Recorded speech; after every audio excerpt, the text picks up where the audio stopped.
여러분, 불편한 진실이라는 말을 들어보셨나요? 있는 사실에 대해서 많은 사람들이 인정하고 동의는 하지만 대놓고 말하기에는 꺼려지는 것들이 있죠. 사람들에게 진실을 말하면 대번에 손가락질을 당하고 비난을 받기 때문에 어떻게 합니까? 쉬쉬합니다. 사람들은 분명히 이것이 잘못된 일인 줄 알면서도 덮어버리려 합니다. 잘못된 것을 봤는데도 못 본 척합니다. 왜 그럴까요? 말하면 피곤해지니까요. 말하면 서로가 불편해지기 때문에 덮어두려 하는 것이죠. 그러면 당장은 아무 문제가 없는 것처럼 보이겠지만 나중에는 도저히 해결할 수 없을 정도로 골마 터져서 큰 사회적인 문제로 번지게 되는 것이죠. 이런 불편한 진실은 어느 특정한 영역에서만 제한되어 있지 않고 우리 사회 전반적으로 퍼져 있습니다. 경제와 정치, 우리의 가정과 일상생활 속에서도 가장 공정하고 공의로워야 할 법정 안에서도 다음 세대들에게 올바르게 가르쳐야 될 학교 안에서도 만연되고 있습니다. 더욱 안타까운 것은 거룩하고 순결해야 하는 교회 안에서도 그러고 있다는 것이죠. 그래서 우리가 살아가는 이 사회는 진실보다는 거짓이 힘이 더욱 센 것 같고 진실보다는 거짓이 사람들에게 더욱 매력적으로 다가갑니다. 이 사회는 진실은 불편해하면서 거짓이 통하는 사회로 전락하고 만 것입니다. 이런 사회는 하나님이 통치하시는 나라가 아닙니다. 거짓이 만연하고 진실을 불편하게 느끼는 사회는요, 요한복음 8장 44절에 기록된 대로 너희는 너희 아비 마귀에게서 났으니 너희 아비의 욕심대로 너희도 행하고자 하느니라. 그는 처음부터 살인한 자요 진리가 그 속에 없으므로 진리에 서지 못하고 거짓을 말할 때마다 제 것으로 말하나니 이는 그가 거짓말쟁이요 거짓의 아비가 되었습니다. 바로 거짓의 아비인 사탄이 통치하시는 나라가 되어버린 것입니다. 하나님은 현재 이런 사회를 함께 살아가는 성도들에게 너희들은 세상 사람들과 똑같이 살라고 말씀하지 않으셨고 구별된 역할과 사명을 주셨습니다. 십계명 9계명은 오늘 이 사회를 살아가는 성도들에게 어떻게 하면 구별된 삶을 살아갈 수 있을 것인지를 말씀해 주고 있습니다. 사랑하는 성도 여러분, 오늘 선포되는 말씀을 통해서 거짓을 미워하는 하나님을 만날 수 있기를 주님의 이름으로 축복합니다. 거짓을 증거하여 이웃을 죽이는 모든 행위들이 사라질 수 있기를 함께 소망합시다.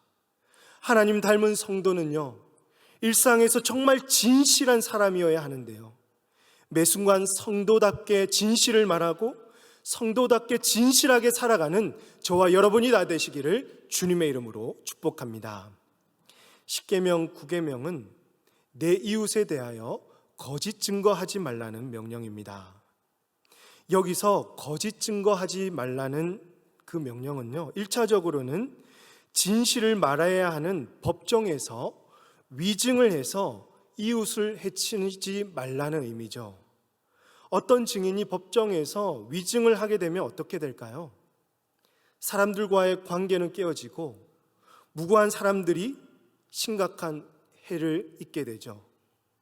잠언 말씀을 보시면 진실한 증인은 사람의 생명을 구원한다고 합니다. 하지만 반대로 25장 18절에서 자기의 이웃을 쳐서 거짓 증거하는 사람은 방망이요 칼이요 뾰족한 화살이니라 라고 했습니다. 거짓 증거로 활을 쏘는 자들은 칼이나 방망이로 사람을 죽이는 것과 같다는 말씀입니다. 그러니까 증인의 증언 하나로 사람을 살리기도 하고 죽일 수도 있다라는 것이죠. 더군다나 이스라엘에서는 증인의 역할이 매우 중요했습니다. 이 당시에는 요즘처럼 DNA 검사나 과학적인 수사가 있었던 것도 아니고요, 지문이나 녹취, CCTV조차도 없었습니다. 오로지 뭐밖에 없었을까요? 목격자, 그 목격자의 증언밖에 없었던 것이죠. 그러니 증인의 진술은 결정적인 사건의 증거가 되었고, 피의자의 유죄 유무는 증인들의 말에 의해서 좌우되었던 것입니다. 그래서 이스라엘 백성들은요, 중요한 재판에서 한 사람의 증언만을 듣지 않고 두 사람 이상의 그 증인을 세우는 것이 원칙이었습니다. 신명기 19장 15절 말씀 보시면, 사람의 모든 악에 관하여 또한 모든 죄에 관하여는 한 증인으로만 정할 것이 아니요 두 증인의 입으로나 또는 세 증인의 입으로 그 사건을 확증할 것이며 라고 했습니다. 이처럼 증인은요, 증언을 할 때 아주 큰 책임감을 가지고 신중하게 증언을 해야 했습니다. 만일 증언을 잘못했거나 위증을 하게 되었을 경우에는요, 신명기 19장 18절과 19절 말씀에 보시면요, 재판장은 자세히 조사하여 그 증인이 거짓 증거하여 그 형제를 거짓으로 모함한 것이 판명되면 그가 그의 형제에게 행하려고 꾀한 그대로 그에게 행하여 너희 중에서 악을 제하라고 했습니다. 즉 피해자가 받아야 될 그 형벌을 그대로 그 증인이 대신 받아야 했던 것입니다. 하나님은 이웃이 이처럼 억울하게 누명을 쓰거나 심각한 해를 받지 않도록 이웃의 명예를 살리고 이웃을 보호하며 지켜주기 위해서 구계명을 주셨던 것입니다. 하지만 이스라엘이 타락하고 율법을 어기면서 거짓 증거로 죽어가는 사람들이 있었습니다. 그 중에 구약의 대표적인 인물은 나봇입니다. 나봇에게는 포도원이 있었는데요, 당시 왕이었던 아합은 이 포도원에 탐심이 들어서 가지고 싶어 했습니다. 그러나 율법 중에 조상에게 물려받은 땅은 매매할 수 없다는 규율이 있었고, 심지어 왕이라고 하더라도 그 땅을 팔 수가 없었습니다. 그래서 아합 왕은 그의 아내 이세벨과 상의하여서 이 거짓 증인을 세워서 이 땅을 빼앗고자, 그리고 나봇을 죽이고자 작정했습니다. 어느 날 잔치를 열어서 나봇을 초청하게 되었고, 나봇에 대한 거짓 증인들을 세우게 됐죠. 열왕기상 21장 13절 말씀 보시면, 때에 불량자 두 사람이 들어와 그의 앞에 앉고 백성 앞에서 나봇에게 대하여 증언을 하여 이르기를, 나봇이 하나님과 왕을 저주하였다 하매 무리가 그를 성읍 밖으로 끌고 나가서 돌로 쳐 죽이고. 지금 여기서 한 사람이 아닌 두 사람을 세우는 이유를 아시겠지요? 율법에 따라서 이들의 증언이 효력이 있도록.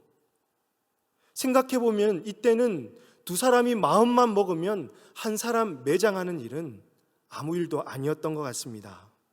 이 불량배 두 사람은요, 나봇이 하나님과 왕을 저주했다고 거짓 증언하게 하여서 나봇을 돌로 쳐 죽이게 되었던 것이죠. 또 신약에서 대표적인 인물이 있는데요, 바로 우리 예수님입니다. 마태복음 26장 59절 말씀에서 대제사장들과 온 공회가 예수를 죽이려고 그를 칠 거짓 증거를 찾으매 거짓 증인이 많이 왔으나 얻지 못하더니 후에 두 사람이 와서, 이때도 두 사람이 와서 증언을 하죠. 이르되 이 사람의 말이 내가 하나님의 성전을 헐고 사흘 동안 지을 수 있다 하더라 하니, 이 말씀은요, 예수님께서 자신의 부활을 두고 하셨던 말씀인데요, 이 거짓 증인들은 예수님이 신성 모독했다, 이 예수가 신성을 모독했다라고 거짓 증언하여서 예수님을 사형하도록 만들었습니다. 이처럼 사람들이 거짓 증언을 하게 된 이유는요, 하나같이 자기 유익을 챙기기 위해서였습니다. 불이한 그 이득을 챙기기 위해서 없던 일도 있는 것처럼 만들고, 터무니없는 그 거짓 증언으로 멀쩡한 사람을 나쁜 죄인으로 만들어 죽게 하였던 것이죠. 하나님은 이웃을 보호하고 이웃을 더 사랑하도록 이 법을 제정하셨는데 사람들은 이를 무시했습니다. 가장 공정해야 되고 공의로워야 할 그 법정 안에서도 이 법이 무너졌기 때문에 가난하고 힘없는 이웃들은 자신의 정당한 권리를 보호받지 못하면서 억울하게 죽어갔던 것입니다. 그렇습니다.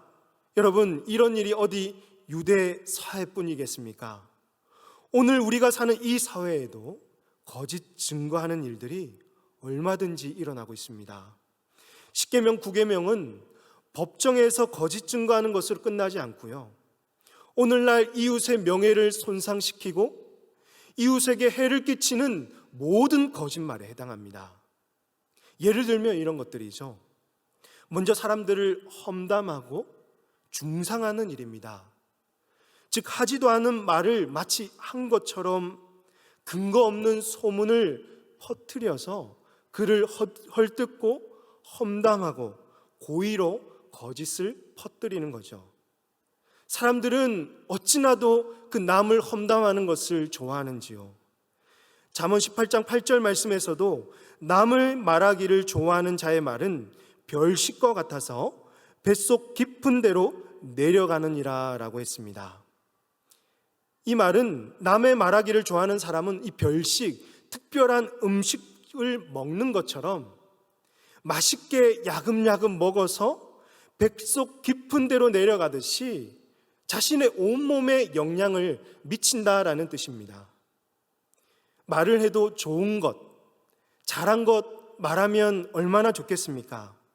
10가지 중에서 9가지 잘했다면, 그리고 한 가지를 못했으면 잘한 것 9가지를 말하면 되는데요, 사람들은 잘못된 것 한 가지를 가장 부각시켜서 남의 약점이나 단점을 이렇게 집어서 말하는 경우들이 참으로 많습니다. 또 2-3명씩 모여서 수군거리기도 하죠. 수군거림은 거짓말 자체는 아니지만 좋은 일 있을 때 어디 수군거리겠습니까? 누가 들으면 안 되는 일을 말할 때 몇 명이 모여서 수군거리는 일을 하죠. 또 남을 비방할 때 자주 수군거립니다. 또 상대방이 앞에 있을 때는 아주 웃는 모습으로 마치 좋아하는 것처럼 상냥하게 말하다가 그 사람만 사라지면 어떻게 하죠? 뒷담화를 까는 겁니다. 내가 앞에서는 웃고 있었지, 뭐 그렇다고 자기를 좋아하는 줄 아냐? 이러면서 마음에 안 드는 모든 구석구석을 다른 사람들에게 가서 뒷담화를 까는 것이죠. 또 어떤 사람의 말을 심하게 왜곡하거나 과장해서 전하고 한쪽 사람만의 말만 듣고 그 사람을 판단하는 것이죠. 잠언 18장 17절 말씀 보니까 이런 말씀도 있더라고요. 송사에서는 먼저 온 사람의 말이 바른 것 같으나 그의 상대자가 와서 밝히느니라 라고 했습니다. 즉, 한쪽 말만 들어서도 안 되고 그의 상대자의 말도 같이 들어야 한다는 뜻입니다. 또 허위 사실을 유포해서 명예를 실추시키고 모함하고 악성 댓글을 달고 속임수를 써서 모략하는 등 온갖 거짓말로 이웃의 명예를 손상시키고 해를 끼치는 것은 모두 이 구계명을 어기는 것에 해당하는 것입니다. 그렇다면 여러분에게 질문하겠습니다. 사랑하는 성도 여러분, 여러분은 여기서 자유하십니까? 이웃을 보호하고 이웃을 지켜주는 것이 성도의 역할일진데 이웃을 잘 보호해주고 계시나요? 아니면 이웃의 명예를 손상시키고 거짓과 속임수로 이웃에게 상처를 입히고 어디 가서든 다른 사람을 씹어버리고 험담하고 수군거리고 있지는 않으십니까? 어디 가서 이건 비밀인데 라고 하면서 이리저리 다른 사람들에게 흘리고 다니지는 않으십니까? 최근에 이런 일이 있더라고요. A라는 분이 이건 비밀인데 라고 하면서 친한 B라는 사람에게 말을 했는데 이 B라는 분이 이 일과 관련된 C라는 사람에게 가서 이건 비밀인데 라고 말했답니다. 그런데 이것이 돌고 돌다가 D, E, 또 F라는 그런 분들에게 흘러갔고 그리고 마지막에 들은 사람이 심지어는 A라는 처음 밝혔던 분에게 가서 이건 비밀인데 라고 했다고 해요. 여러분, 교회 안에도 이런 일이 일어날 수가 있는 것입니다. 이런 일이 얼마나 많이 일어나면 교회에는 비밀이 없다라는 말이 나오기까지 했을까요? 여러분, 남을 험담하거나 수군거리는 것은요, 서로의 관계와 신뢰를 깨뜨리며 공동체를 파괴하는 일입니다. 이는 하나님이 미워하고 싫어하는 일입니다. 잠언 6장 16절 말씀에서 여호와께서 미워하시는 것, 곧 그의 마음에 싫어하는 것이 67가지이니 19절 말씀 같이 한번 읽겠습니다. 시작. 거짓을 말하는 망령된 증인과 및 형제 사이를 이간하는 자이니라 라고 말씀하고 있습니다. 그렇습니다. 사랑하는 성도 여러분, 혹여라도 우리 안에 그동안 거짓 증거하여서 이웃의 명예는 깨는 일을 하고 계시다면 멈추시기를 바랍니다.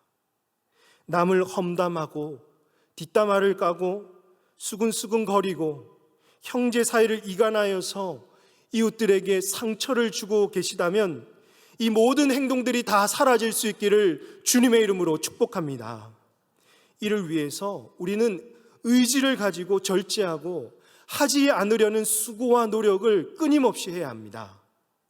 과거 박윤선 박사님은요, 이 자리에 없는 자의 말은 아예 하지도 말자라는 좌우명을 삼았다고 합니다. 이처럼 가능하면요, 험담이나 뒷담화하는 자리를 스스로 피하시거나 험담이나 뒷담화하는 그런 단톡방에 가입이 되어 있다면 여러분, 되도록이면 탈퇴하시기 바랍니다. 용기가 있는 분들은요, 그 자리에서 험담하는 것을 스스로 말릴 수 있으면 말리시고, 험담하는 자에게 가서 그에게도, 험담하는 그 사람에게도 좋은 가치와 장점들을 가지고 있을 거라고 말해줄 수 있는 우리 모든 성도님들 될 수 있기를 바랍니다. 여러분이 계신 곳에 사람을 죽이는 말들이 다 사라지고 사람을 살리는 말, 사람을 기쁘게 하는 말들이 흘러나올 수 있기를 주님의 이름으로 축복합니다. 그럼 마지막으로 거짓 증거하지 않기 위해서 우리 성도들에게 해야 할 일들이 있습니다. 첫 번째로는요, 옛사람을 벗어버리고 새 사람을 입어서 참된 말을 해야 합니다. 예수님을 믿고 구원받기 전의 모습, 즉 육체의 소욕에 사로잡혀 있는 자들을 가리켜서 옛사람이라고 하죠. 옛사람의 두드러진 특징은요, 거짓을 말하고 거짓을 행하는 것입니다. 그래서 바울은요, 골로새서 3장 8절과 9절 말씀에서 이제는 너희가 이 모든 것을 벗어버리라. 곧 분항과 노여움과 악의와 비방과 너희 입에 부끄러운 말이라. 9절 말씀 같이 한번 읽겠습니다. 시작. 사랑과 그 행위를 벗어버리고 라고 했습니다. 옛사람은 8절 말씀처럼 이웃에게 악한 감정, 악한 분노를 삼고 이웃을 비방하고 거짓말로 이웃의 명예를 훼손하는 일을 즐겨합니다. 이런 거짓들이 세상 사람들에게는, 이 세상 속에서는 아주 잘 통하고 있으며, 그래서 이 사회는 진실이 오히려 불편해지는 사회가 되고 있지 않을까요? 그러나 여러분, 성도는 달라야 합니다. 믿으십니까? 성도는 이 세상 사람들과 구별되어야 합니다. 그리스도인들은 옛사람과 그 행위를 벗어버리고 거짓이 통하지 않고 진실이 통하는 사회로 변화시켜 나가야 하는 줄로 믿으시길 바랍니다. 이 일을 위해서 우리는 새 사람을 입어야 하는 것이죠. 새 사람을 입는다는 것은요, 나의 심령이 새롭게 변화되는 것인데요, 에베소서 4장 22절로부터 24절 말씀 보시면 너희는 유혹의 욕심을 따라 썩어져가는 구습을 따르는 옛사람을 벗어버리고, 23절 오직 너희의 심령이 새롭게 되어, 24절 같이 읽습니다. 시작. 하나님을 따라 의와 진리의 거룩함으로 지으심을 받은 새 사람을 입으라 라고 말씀했던 것입니다. 즉 성령께서 내 심령 가운데 역사하셔서 내 안에 있는 옛사람의 모습은 다 사라져버리고 하나님을 따라 의와 진리의 거룩함으로 그 거룩함에 반응하며 살아가는 것, 즉 진실하게 말하고 진실하게 살고 싶어지는 그 거룩한 열망이 있는 자들을 향해서 새 사람을 입은 자들이라고 말하고 있는 것입니다. 이렇게 새 사람을 입은 자들은 25절 말씀에서 그러즉 거짓을 버리고 각각 그 이웃과 더불어서 참된 것을 말하라. 이는 우리가 지체가 됨이라. 그런 자들은 바로 이웃과 더불어 참된 것을 말하기 시작하죠. 서로의 지체됨을 끝까지 포기하지 않고 보존하기 위해서 지키려고 수고하는 것입니다. 그러므로 사랑하는 성도 여러분, 옛사람을 벗어버리고 새 사람을 입으시기를 주님의 이름으로 축복합니다. 나는 새 사람이 된 것처럼 생각하지만 여전히 거짓에 사로잡혀 있고 거짓을 즐겨 말하고 있으며 행하고 있다면 그것은요, 거짓의 아비인 마귀의 꾀에 빠져 있는 것입니다. 내 입술로 그 어떤 거짓도 말하지 않도록 힘써 노력하십시오.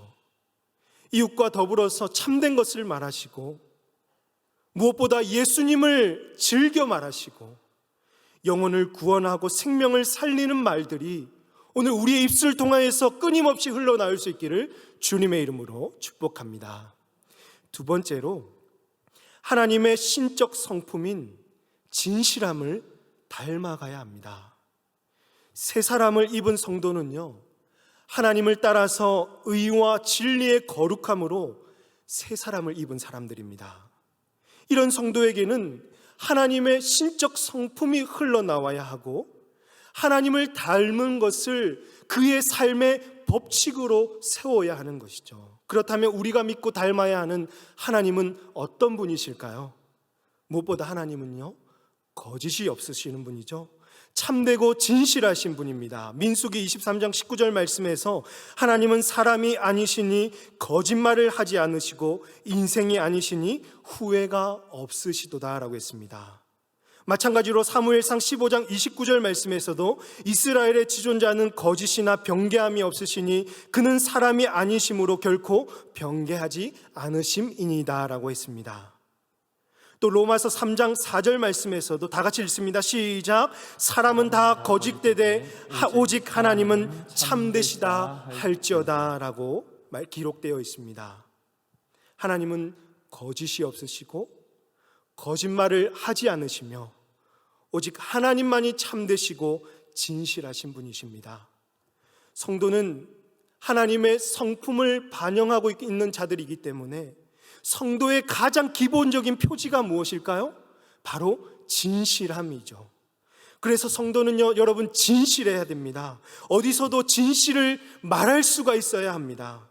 하나님은 어떤 사람을 미워하실까요? 진실하지 않는 사람을 미워하시고요, 거짓을 말하고 행하는 자들을 싫어하시는 것입니다. 그러므로 사랑하는 성도 여러분, 항상 진실하시길 바랍니다. 진실한 증인으로 세상에서 승리하는 복된 성도님들 다 되시기를 주님의 이름으로 축복합니다.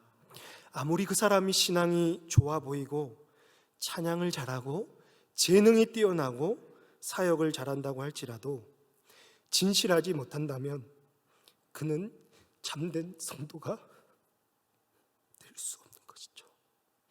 왜냐하면 그에게는 진실하신 하나님이 보이지 않기 때문입니다.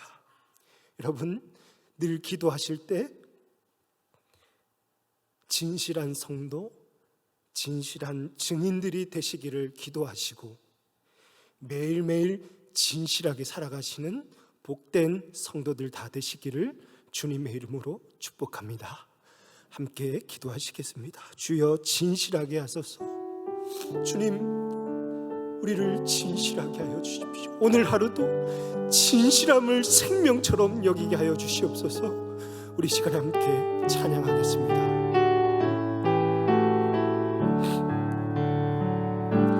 주여 진실하게 하소서. 오늘 하루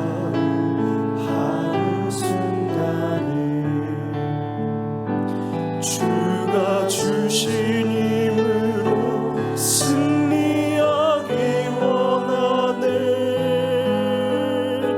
주여 나를 진실하게 우리 한 번 더 고백합시다. 정말 진실한 마음으로 주여 진실하게 하소서. 오늘 하루 순간을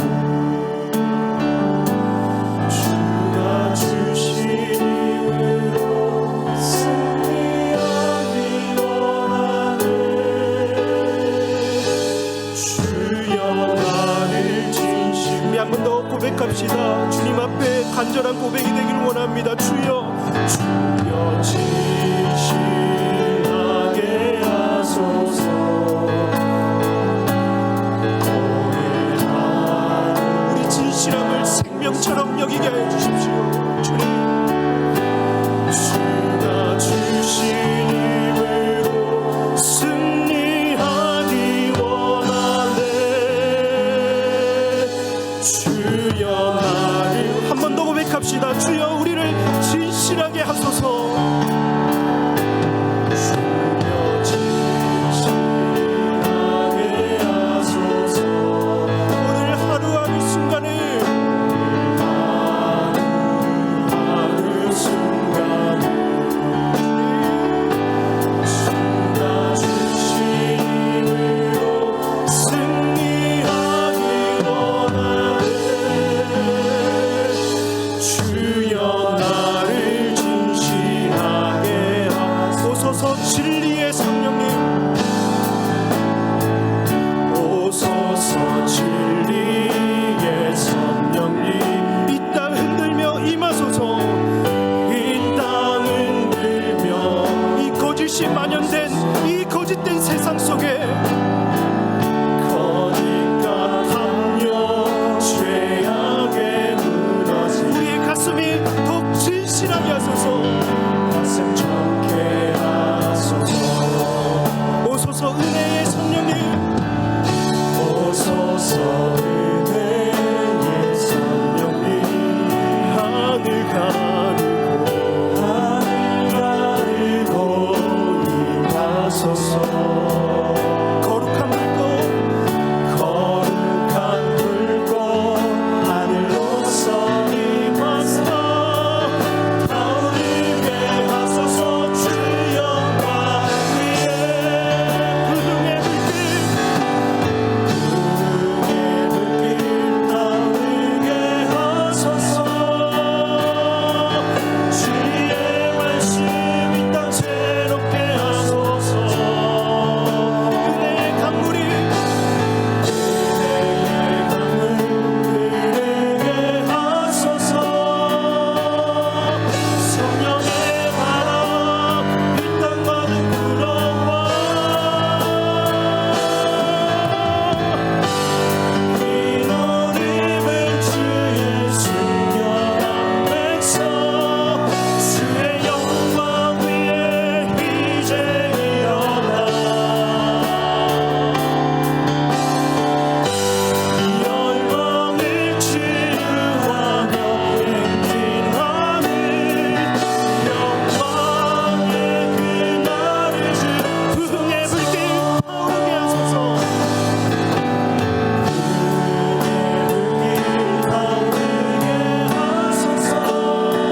진리의 말씀 이 땅 새롭게 하소서.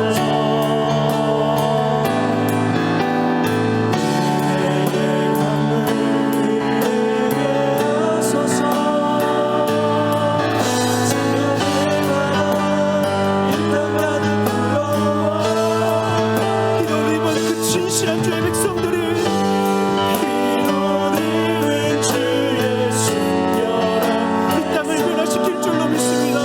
영광 위에 이제 일어나 열방을 치유하며